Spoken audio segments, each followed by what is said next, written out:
I'm Brian Carrico, and I'm the Associate Principal here at the high school, and I want to say thank you very much for being here tonight. This is our first attempt at something like this, and we are beyond pleased with the turnout and the support that we have received when we're trying to do this. Tonight's conversation is a very personal conversation for myself and to some of the other speakers here today, and so we want to just say thank you in advance to hearing our stories and to listening to what we have to present in order to help with the stigma behind mental health. And that seems to be one of the things that we battle the most when we start talking about people with mental health, is the stigma that goes along with it. And with you guys being here tonight and listening and talking and being a part of that conversation, you have done an amazing thing for our kids, just so they know that people support them. And by you being here tonight, you're supporting a lot of people. So I want to say thank you to start off with to you guys. Tonight, we're going to have two guest speakers, and then you'll have the breakout sessions. And we also have orange cards out front that we're asking you to fill out. They're kind of a survey on what you thought about tonight, what we might want to do differently. And if you would fill those out before you leave, we'd greatly appreciate it. And anybody that has one of the mental health conference t-shirts on, you can hand it to them and they'll take care of it for you. Okay? A couple other things before we get started is I want to say some great big thank yous. First, to Caitlin Clark. Caitlin, please stand up.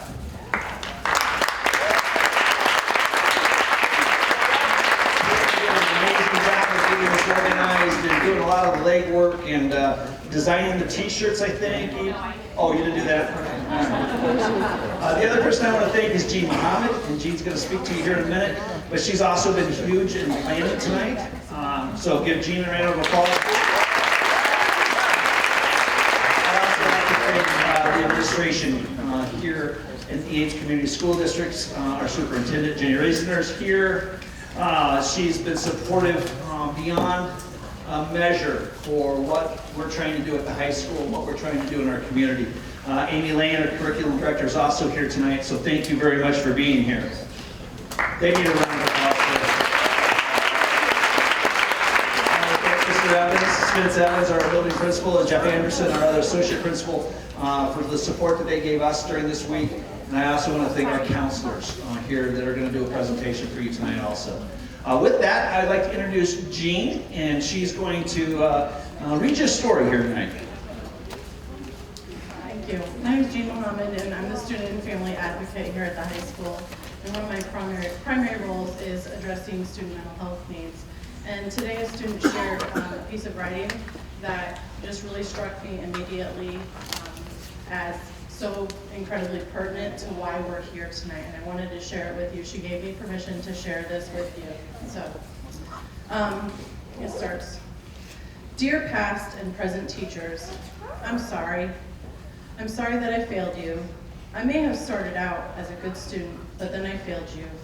You thought I was smart and a good student, a favorite even. So what happened? What happened to my previous straight A's? Why do my emotions rise and fall like the tides? Why did my perfect attendance crumble? I'll tell you why. I'm sorry I never raised my hand when I know the answers to your questions. It's an effect from my anxiety. I'm sorry that I fell asleep in your class. I didn't sleep last night, or the night before that, for that matter. I'm too busy for sleep at night, and the thoughts spin around in my head like a hurricane. I'm sorry I didn't show up for your classes some days. I was crying in the bathroom or in an empty classroom. I couldn't help it. I have depression. I'm sorry I didn't change for PE sometimes.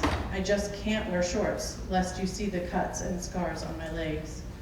I'm sorry I turned in those projects late. I'm a perfectionist, and when they weren't quite right yet, even though I spent many hours on them. But most of all, I'm so very sorry that I never told you any of this, and that I never asked you for help. But you see, I couldn't, and I still can't. I couldn't admit all my failures to you. After all, what if you don't understand? And even worse, what if you try to help me? I can handle this on my own, right? So I'm so very sorry for failing all of you. I can do better next year, I hope. Sincerely, your failed student. And I just want you to know that this came from one of the most amazing young women that I have had the pleasure of working with. And so I think that one of the reasons that we're here is to remove the stigma, like Brian said, that's associated with mental health needs, and to make sure that our students know that we are here to support them regardless of what they're experiencing and going through. So, thanks very much.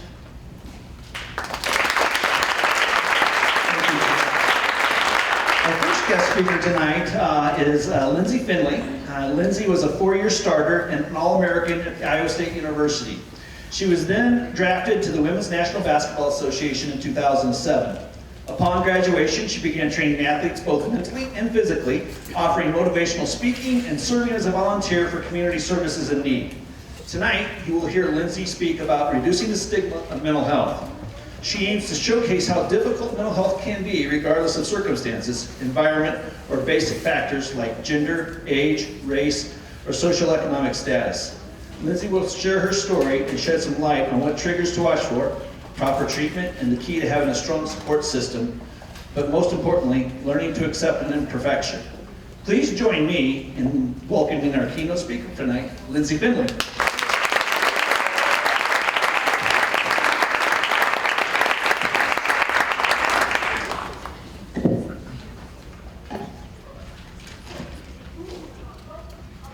I'm Lindsey, and I'm sick. I'm sick and tired of mental health getting a bad rep. Because every time a deranged shooter walks into a community, walks into a school, kills somebody, who gets the blame?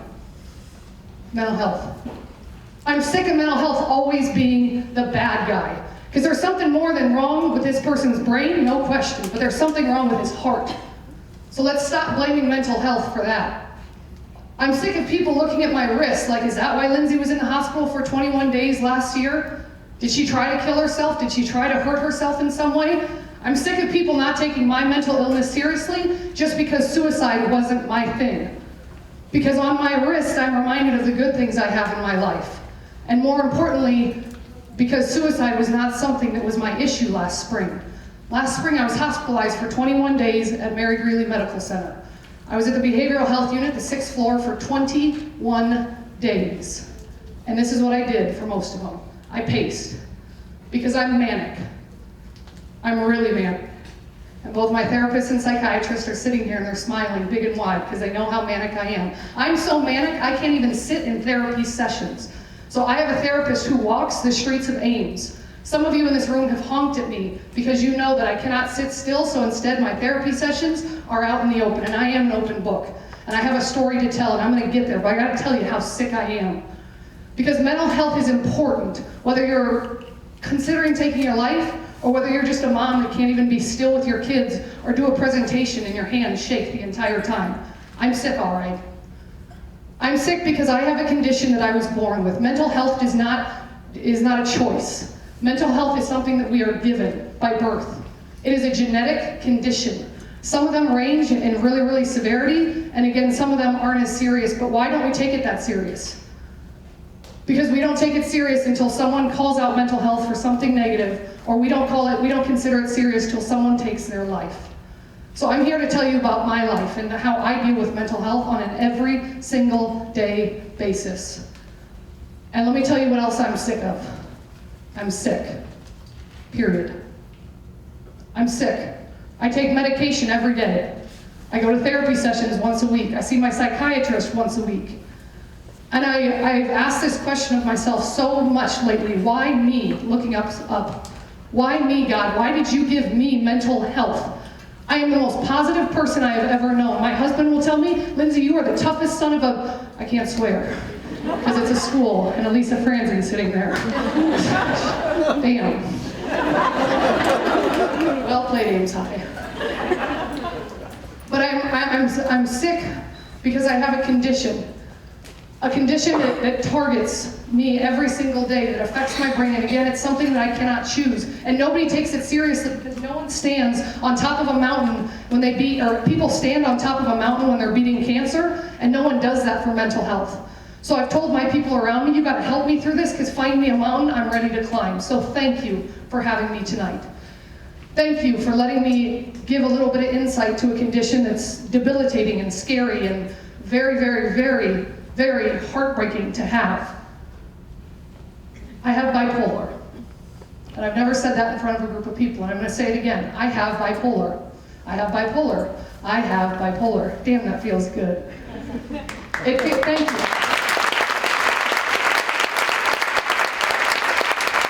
It feels really good because there's nothing to be ashamed of. Now, I've had people who say things like, oh, Lindsey has bipolar. If she coughs enough, we're going to get it. No, it's not contagious. Again, we are born with this.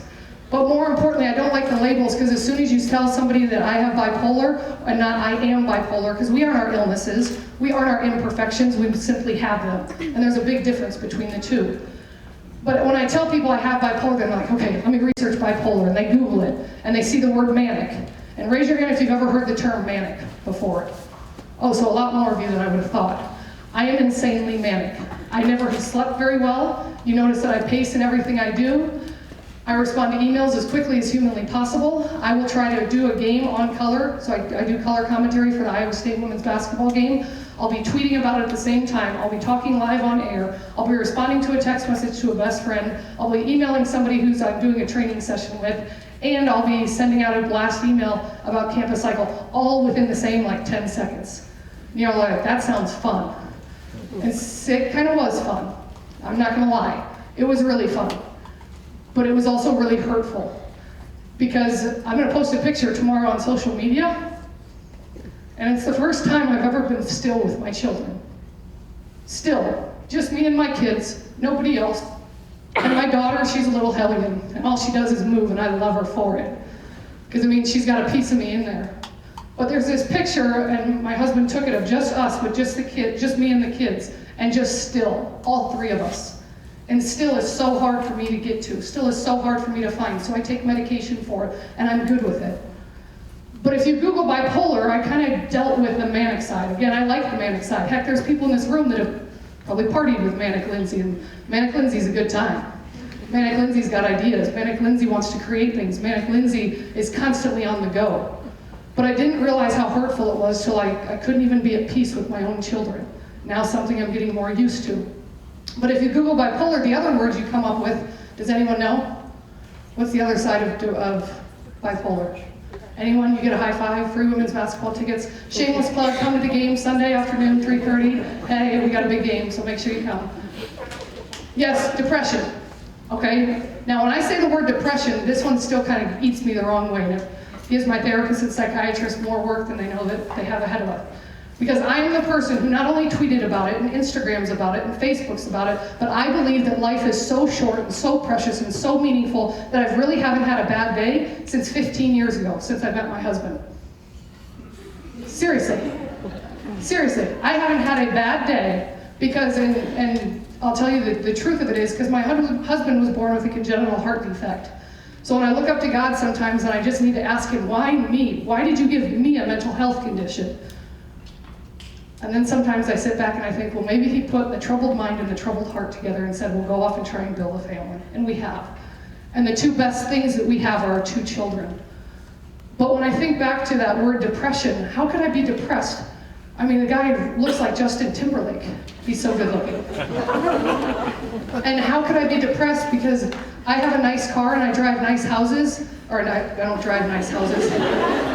You get the point. I live in a nice house and I have a good car and I have good insurance because my husband and I work our butts off. But more than that, I've learned that depression is not something you can always control. Because I have this business, I have businesses. I own Campus Cycle that's been a phenomenal business here in the Ames and Ankeny community. And I run this business where I train young people and I teach them and I mold them and I have them hold a plank and there's 3 or 4 in the room and I could tell them right now to hold a plank and I could coach them up for 3 or 4 minutes to hold that plank even though the body says no and the mind says yes, and come on, you can do it. But as my therapist told me a few weeks ago, you can't athlete your way out of this one. There's no Twitter quote that you can look at that is all of a sudden going to solve the mystery that is you having mental illness and depression and manic. And even though you don't like that word depressive, there's things that are called non-situational depression I learned this week. Where just because bad things happen, it doesn't mean that I all of a sudden have to be or don't have to be depressed, that's just the mind working. So let me tell you how ugly my mind got this fall. It was September 27th, we went to the Justin Timberlake concert. Can I get 2 claps if you like Justin Timberlake? Okay, like we're talking world famous guy. I don't want to put him on Michael Jackson level, but in our generation, he's up there, okay? We went to a Justin Timberlake concert. It was the worst hours of my life. Constant music, loudness, all that stimuli really wasn't helping my brain. And all the while, I'm sure I'm posting on Instagram, having a blast at JT, da da da da da. Social media isn't real. Social media isn't real in the sense that that's exactly how my life is 24/7. And we got done with the Justin Timberlake concert, and we went back to our Airbnb, and I could hardly sleep. So I ran and I grabbed a Bible. Like, let me just read the Bible really quick, and if I thumb through however many Acts of John, I'm gonna for sure I'm gonna get over this, and I'm gonna wake up tomorrow morning, I'm gonna be smiling from ear to ear. And I woke up that morning, and I was the lowest I've ever felt in my life. And we called my therapist and my psychiatrist. And we're driving back on Highway 35, passing right by Albert Lee, and I have a blanket hovered over me. I'm shivering in fear. And I'm telling them with tears running down my face, but I don't know if I should be here anymore. But I don't know would my family be better without me? And shivering. And I don't think that meant I wanted to commit suicide. I think it meant, well, maybe I just wanted to let him go live life without somebody with bipolar, because it's been a lot on our family. It's been a lot. It is a lot to deal with any sort of major illness that one might have with mental health. And both of them reassured me it would be fine, it would be fine. And that's to tell you, I'm telling you this as someone who, for years, my entire adult life, I have preached, you either are having a good day, a great day, or an extraordinary day. And that's how I felt. And so when I turn upstairs and I look and I say, God, why did you choose me? I get it. You chose me because I do have a positive outlook on life. And the people with my condition who are bipolar, if they don't have a positive outlook on life, I'll let you guess where that goes. When they're crying in a car leaving a Justin Timberlake concert, makes no sense whatsoever to me. And the entire car ride home, I'm looking at Billy like, please don't leave me, please don't leave me, please don't leave me. And it doesn't make a lot of sense, but that's mental illness. It doesn't make sense. Unless you're willing to embrace it, unless you're willing to say, I trust this process, I'm gonna get the help I need, something's not right here, somebody please help me. And so thankfully, over the last few weeks, over the last few months, really since I exited the hospital April 26th of last year, I am doing the things that help somebody who's living with bipolar. But maybe your thing isn't bipolar, and so here's where I want to help you out. So what I want to do is I want to take just the remaining time to give some suggestions. And these are all suggestions as someone who's an experiencer. I'm not an expert. The expert talks next. I'm an experiencer.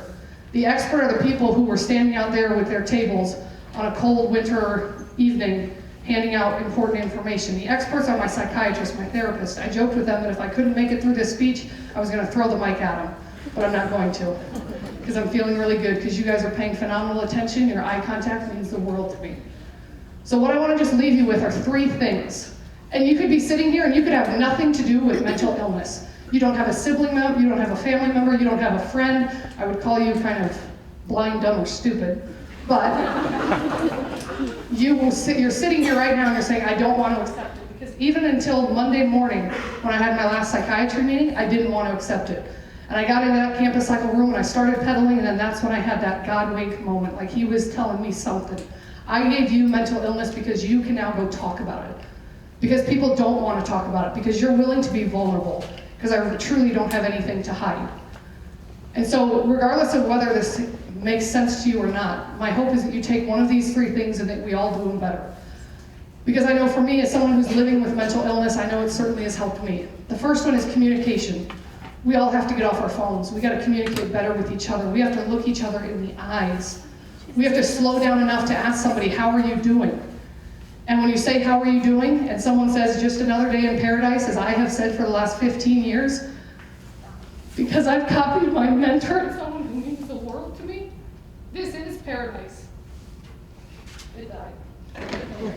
Can you hear me? Yeah. Perfect.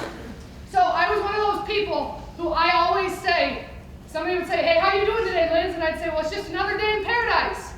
And I meant it, and I mean it, because this is paradise. We don't get a second chance at life. But truly, at the root of it, I've now started to change my answer and just be a little bit more honest. When someone's like, how you doing today? I'd say, well, it's another day in paradise, but damn, it's a cold paradise we live in. Or maybe I would just learn to say something different to the right people, because I have this support network and this support system that is so phenomenal that when they ask me, how are you doing now? It's a lot more than just trying to find an automated response. And that's been really, really powerful. My family is better because of it. My friendships are better 1,000,000 times over because of it. Because they're okay with me saying, hey, you know what? Something's off today. And I don't know what it is. And I'll get the coaching and the come on, let's go. But other times I gotta tell them, hey, you know what? Maybe it's the medication. Maybe I'm feeling a little depressed again about something. Maybe I have emotional, undealt with turmoil that I have completely shoved under the seat to be this positive role model for others, and in essence, totally hidden anything that's been painful to me. So we gotta communicate, and we gotta communicate better. If you're on board for communicating better, 2 claps. Good rhythm, Ames. The second one is we gotta take care of ourselves. Taking care of ourselves sounds ridiculous, but last time when I was in the hospital, what I do is I give up sleep, I give up drinking, I give up eating, I give up doing anything that is normal, taking care of oneself for days on end to pursue an idea. And sometimes those ideas are like, how could I build a gym here in Ames? Hi, Greg. Sometimes those ideas are, what charity event could I run that would be significant and phenomenal and huge to change in this community? And when I have these manic things, the very first thing I stop doing, 2 things. I stop eating and I stop sleeping. I am here to tell you, in the 90s, we grew up with Jay-Z and Nas and Tupac and Biggie, and about every other song, it was like, you cannot be successful unless you don't ever sleep. It was like the underlying tone of all rap songs in the 90s. Thank you. And so I've learned now I actually sleep. Campus Cycle, raise your hand if you've heard of Campus Cycle. Oh, thank you. Love that little woo. I see Coach Chad up there, one of our resident favorites. Here's the thing, like Campus Cycle is doing great, and I'm actually sleeping 8-9 hours a night. And I had this anxiety, like, oh my gosh, I had to send emails at 2 o'clock in the morning, because what if Soul Cycle tries to come in here and do us out? Or what if some other business tries to do this or do that? And I used to brag to my athletes, hey, y'all, I didn't sleep last night, but I'm still on court training you out. Ooh, bad role model, super bad, Lindsey. That wasn't the right thing to say, but that's what I grew up hearing. Because that's what P. Diddy said, was the only way you'd be successful is if you don't sleep. Incorrect. And I believe this generation, we have the worst sleep habits than ever before because of our what? Our phones. They sit right next to us, and we all have the answers, but we are unwilling to make those changes. Don't sleep with the phone nearby you. Put on Do Not Disturb at a certain time of the night. Do things that allow your brain to just relax and just be. And I finally learned that your brain can be maximized at its full capacity. It will work the best if you are willing to sleep every single night. So sleep has become a new non-negotiable. Taking care of ourselves, making sure you're actually eating meals, not skipping meals, very important thing. So taking care. And I'll say this, and I know that there's some moms in here, and I'm not trying to be sexist or I'm trying to put labels on anyone. This is true of anyone, but moms, let's take off the cape. I've had to ask for more help over the last 7 months, and it pains me. My mother-in-law in here moved into my house last spring for 21 days to take care of the children. My father-in-law did the same thing. I feel like I owe them the world. I just show them their grandkids and it's a lot cheaper. But the point is, I finally learned that it's okay to ask for help. It's okay to take off the cape. Lindsey, you don't have to fill all these different hats and do all these different roles. And it's okay for someone to watch your kids so you can go get your workout in today like I did.